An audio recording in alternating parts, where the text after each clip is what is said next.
welcome to Roz's Random Ramblings. I am the Roz of the title, and as with every episode, the topic of today's episode is a question. What is a salad? I think you might be surprised by the twists and turns the answer for this one will take, but let's get started and see. I'm willing to bet that most of you will initially say you know what a salad is. You'll say it's a bunch of raw vegetables, primarily lettuce or something green and leafy, and maybe some other things like tomatoes, cucumbers, shredded carrots, and spinach if you're feeling especially fancy. Add some dressing, a vinaigrette or a cream, and hey presto, you have yourself a salad. This is, in essence, how salad gets defined on most websites that define things. And when my students did a survey about what people think salads are, that's what the vast majority of people said as well. Some definitions will add other foods in, such as grains or meats, but basically, you're looking at leaves, raw vegetables, and some dressing. Case closed. Except...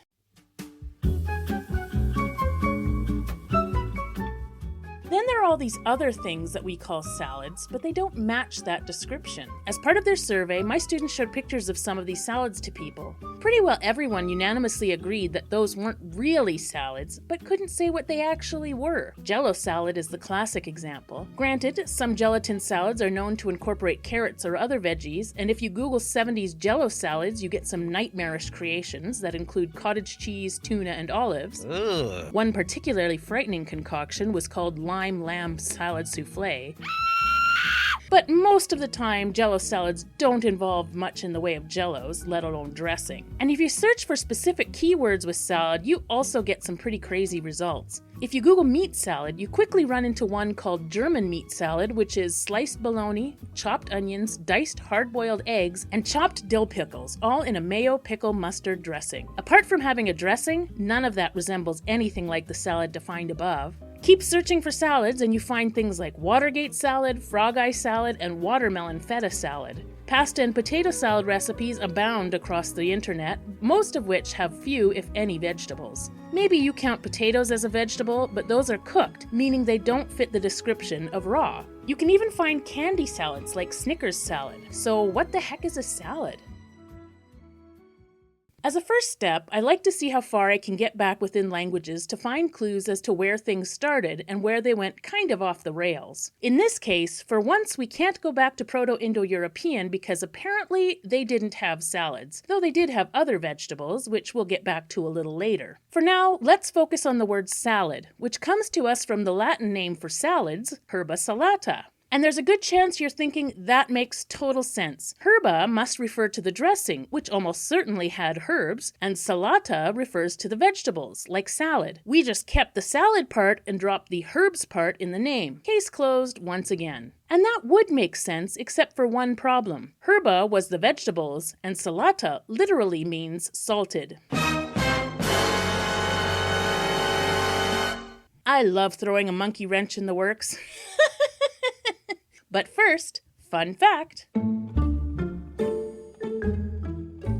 The Latin word for salt is sal, S-A-L, which comes from the P-I-E word sal. Sal winds up being a rather important and expensive word since salt was an essential in history, not only for flavor but for food preservation. This has led to quite a few English words that derive from some form of the Latin word sal, including sauce, salsa, sausage, and salami, all of which are not very surprising. One that might surprise you, though, is salary. Yes, your monthly paycheck comes from the Latin word for salt. The most frequent explanation is that Roman soldiers' pay was called salarium, which literally meant salt money and referred to the money they used to buy salt each month. Considering Roman soldiers frequently spent months traveling to the next place they were supposed to conquer or suppress, having salt around to keep their food from going bad or even to trade with locals when there was no other common currency would have been useful. Back to the herba salata, which does not break down in the simple way you had hoped. Herba traces back to a Proto-Indo-European word that we saw in the episode on the color green. That PIE word is gre, which eventually became things like green and grass in English, but became herba in Latin and eventually herbs in English. And I must say, even though I enjoy a good salad, I love that the original word for salad came from the same word as the stuff cows eat.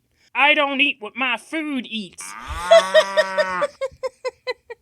Anyway, if you've been paying attention, you'll have realized that herba salata literally means salted vegetables in English. Yet historians who study food indicate that the salata of herba salata was definitely a dressing, and was most likely what we would call a vinaigrette. So salata must have referred to the flavor being somewhat salty, not salt literally being put on the vegetables. This form of the word went on to Spanish and other Romance languages as sauce and salsa, the latter literally translating as salty in Latin. So how did we transfer the vegetables from herba to salad? We can blame the French for that one.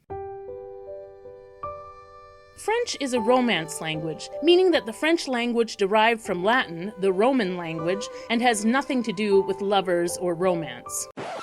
If you listened to the last episode, I talked about how English almost went extinct because it was nearly taken over by French, but that is exactly what happened in the area we now call France. Before the Romans conquered Franca, the people there spoke Gaulish, which was a Celtic language. However, once the Romans conquered the area, the people began speaking a pidgin form of Latin that would later be called Vulgar Latin. Vulgar Latin gradually developed into a Creole, which finally became Old French after the Roman Empire collapsed. There are some remains of the Gaulish language in bits of pottery and such, and a few words have survived as remnants in the French language, chiefly in the Gallo-French dialect, but for the most part, the Gaulish language has been extinct since shortly before the Normans invaded England. Part of that new French language involved taking Latin words and making them French, which is probably when salata became salad and referred to the vegetables, while herba became herbe, Herbes, and ultimately became English herbs when the French conquered England. Unlike Old French, Old English doesn't seem to have had a word that meant salad. The Old English word for vegetables as a group was wort, which only remains today as the suffix for certain specific plants like mugwort. Mind you, we don't have any cookbooks written in Old English, and chroniclers who mentioned foods were more likely to talk about the animals people ate rather than the vegetables. Somehow, Beowulf seems less intimidating if he's eating leafy greens. Thus, it's possible that something like salads existed, but there is no record of an English word for salad until 1390, where it appears in the earliest English cookbook that still survives, the form of curry. Before you go thinking, wow, they already had Indian curry in 1390, curry here is spelled with one R and is a short form of the word cookery. This book was written over 200 years after the French invaded England. Considering the available evidence, our best guess is that the word salad entered spoken English sometime before 1390 and probably after the Norman invasion of 1066, when it would have been introduced by the French. Okay, so now we finally have a good idea of where the word salad comes from, and we can see that it has, for a long time, and in one way or another, been associated with leafy greens and vegetables. That being the case, how did it come to be associated with other things that have no resemblance to lettuce and kale and the like? Well, that's your fault. And mine, and all of humanity's really, because we all use a thing called fuzzy logic. Ooh, fuzzy teddy bear! Not that kind of fuzzy. When it comes to logic, fuzzy is related to blurriness or unclear boundaries. The term fuzzy logic is relatively new, but the concept underlying it goes back almost 2,400 years to Aristotle and Socrates. And at this juncture, I need to point out that, in the interest of time and attention spans, I can't get into the very detailed descriptions of these men's philosophies. Instead, I am going to give you a simple and very basic explanation, and leave it for you to investigate them further on your own, if you'd like. That caveat aside, I will begin by saying that, whereas both men believed that there were universal truths, they both had very different attitudes toward understanding them. This is easiest to explain if I begin with Aristotle, who actually came onto the scene decades after Socrates died. Aristotle didn't approve of the concept that we would call fuzzy logic. Quite the contrary, he proposed a principle called the law of excluded middle. Simplistically put, a proposition must either be true or false. It cannot be both. This was in contrast to Socrates, who believed that statements had underlying accuracy that could only be identified through inquiry. These different views can be boiled down to two questions. Aristotle would ask, is X true or false? While Socrates would ask, what is X? Aristotle's binary way of thinking has been the basis for much of science, and especially computers with their 0-1 logic, but Socrates' messy logic was always lurking about in the background, waiting for a chance to shine, which didn't arrive until 1965. That year, an Azerbaijani man named Lotfizadeh, a professor at UC Berkeley, introduced the idea of fuzzy logic. To be clear, he wasn't directly influenced by Socrates, but he was working on the concept of human logic, which is not always a yes or no proposition, much like Socrates said. Like, how many times in your life, or even in the past month, have you said something with absolute certainty and someone else said, yeah, but, and introduced an exception? Such conversations point to a contradiction in human logic. We inherently want to put things into categories to say they are or are not, but we also intuitively seek out the exceptions to those categories. So, part of us thinks like Aristotle, is it or isn't it? And another part thinks like Socrates, what is it? Zadeh was looking for a mathematical way to deal with this contradiction, not for philosophy, but for engineering, cybernetics, and particularly artificial intelligence. Yeah, that thing. How did Zadeh propose doing this? Understanding what Zadeh was trying to represent mathematically is difficult in the abstract, so let me give you a concrete example that is easier to follow. Cups versus mugs.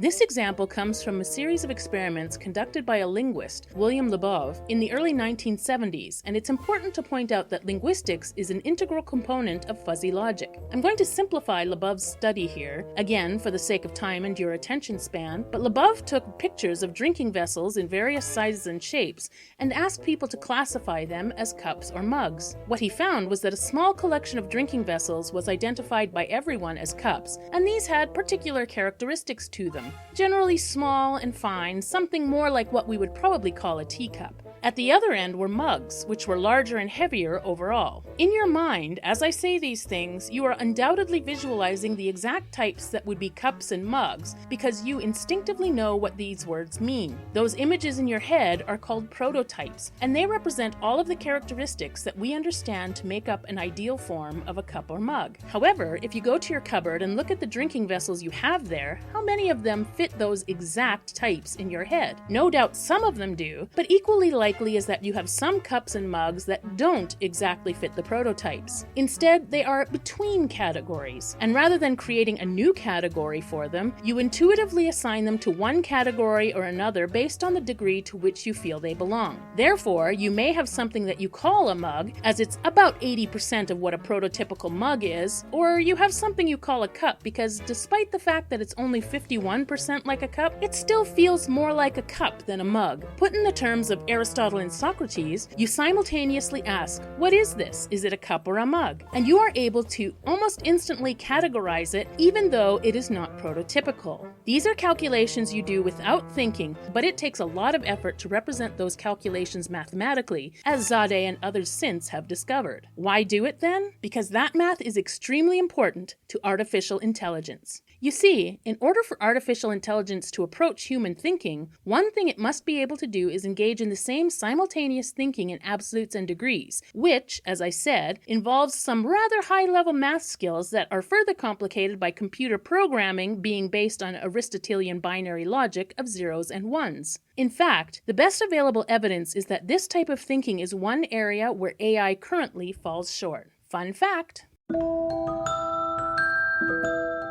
To achieve that fuzzy human logic, AI developers rely on a whole bunch of complicated concepts and stats, all of which are called fuzzy. These include fuzzy inference, fuzzy expert, fuzzy control, and neuro-fuzzy systems, among others. To make things even more fuzzy, related stats also include concepts like fuzzification and my personal favorite, the fuzzifier.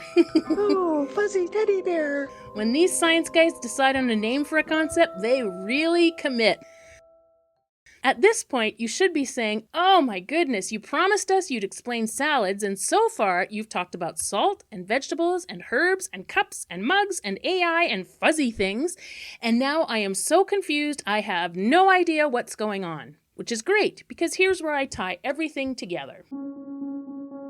You see, the same process by which we can have degrees of cups and mugs is the same process by which we can have degrees of salads. That was the idea behind the survey my students did about salads. It wasn't so much to define salads, but to see what degrees of salads there were, much like the cups and mugs. The salads that came from ancient Rome and passed through France are what we would call the prototypical salad, the raw vegetables that usually include leafy greens and some form of dressing. Everyone agrees those are salads. But then we have these other things that certainly are not prototypical salads, but they do resemble salads to some degree, more than they do other categories of foods. This process of assigning the name salad to non-prototypical salads goes back to at least the Renaissance, when cookbooks mention various dishes like beet salad, turnip salad, and bean salad, all of which involved cooking the vegetables, covering them in dressing, and serving them cold. These were later followed by potato salad in Germany in the late 1700s, which was called Kartoffelsalat, and then a whole mess of salads were invented in the 19th and 20th centuries. None of these were prototypical salads, but they were kind of like salads, so that's what people called them. And as more and more of these dishes have been created, humans intuitively recognize that these new salads have a certain degree of relationship to prototypical salads, which is how they got the name.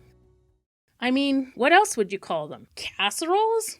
That's just silly. In the process, while prototypical salads have remained the same for millennia, the category of salads has gradually increased to the point where we don't even need vegetables anymore to call something a salad, hence Jello salad. And now to the answer for today's question. What is a salad?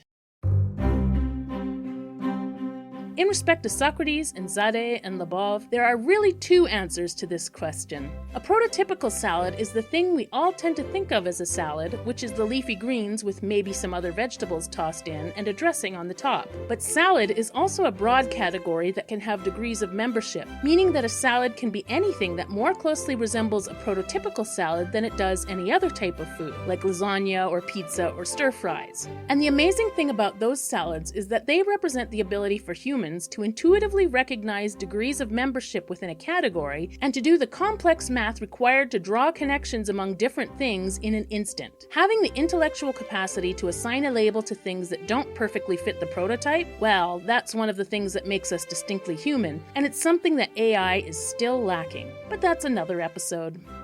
Well, that was fun. I hope you found that episode both informative and enjoyable. Not many asides or fun facts, but I'll get back to those. Next episode, I thought I'd revisit colors and talk about blue. Specifically, I'll answer two questions. What makes Prussian blue so unique? And where did the name for cobalt blue come from? Stay tuned for those answers.